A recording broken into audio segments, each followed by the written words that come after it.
세계 무기 수출국 탑5에 드는 독일이 톡톡히 망신을 당했습니다.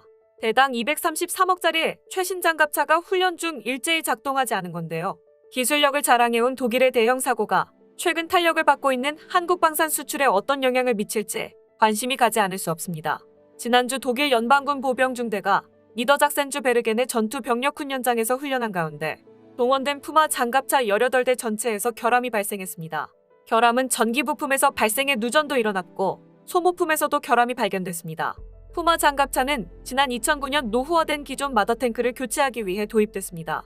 특히 푸마 장갑차는 내년 초 나토의 신속합동군 훈련에 참여할 예정이었는데 심각한 기술적 문제를 드러낸 겁니다. 독일은 지난 2월 러시아가 우크라이나를 침공한 이후 지금까지 350대의 푸마 보병 전투 차량을 도입했습니다. 또 추가로 229대 도입 계획까지 세운 상태인데요. 이 중 42대는 나토군에 배정돼 있습니다. 독일 육군은 현재 350대의 푸마 장갑차를 보유하고 있는데 라인메탈과 KMW가 생산한 푸마 장갑차는 그동안 여러 차례 구조적 결함에 시달려왔습니다. 푸마 장갑차는 5년 전 처음 도입된 이후 지난해 3월에야 전투 준비 완료 상태로 선언된 바 있습니다. 크리스틴 람브레이트 독일 국방장관은 19일 성명을 통해 푸마 장갑차가 견고한 것으로 증명될 때까지 추가 구매는 없을 것이라고 밝혔습니다.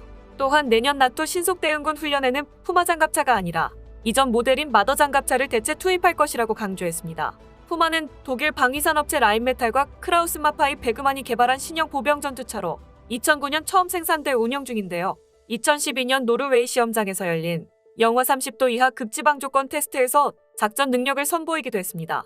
2014년에는 영국 군사 전문 데이터 분석업체 아미테크놀로지가 뽑은 최고의 보병 전투차로 이름을 올렸는데요. 당시 아미테크놀로지는 푸마에 탑재된 소프트킬 기술은 유도 미사일에 대한 생존성을 높이고 지뢰 및 생물학 무기로부터 탑승자를 지킬 수 있는 최고의 보호 기능을 제공한다고 밝혔습니다. 당시 2위에는 한화디펜스의 K-21이 선정됐는데요. K-21은 현존하는 보병 전투차 중 최강화력인 40mm 기관포를 탑재했으며 수륙양용 작전이 가능한 것이 특징입니다. 또 승무원 2명 외에 9명까지 총 11명 탑승이 가능한데요. 모든 전투보병차 중 수송 능력이 가장 뛰어나다는 평가를 받고 있습니다. 보병 전투차는 러시아 우크라이나 전쟁으로 더 필요성이 대두되고 있습니다. 특히 대전차 미사일 방호력을 갖춘 궤도형 전투 차량에 관심이 쏠리고 있는 상황입니다.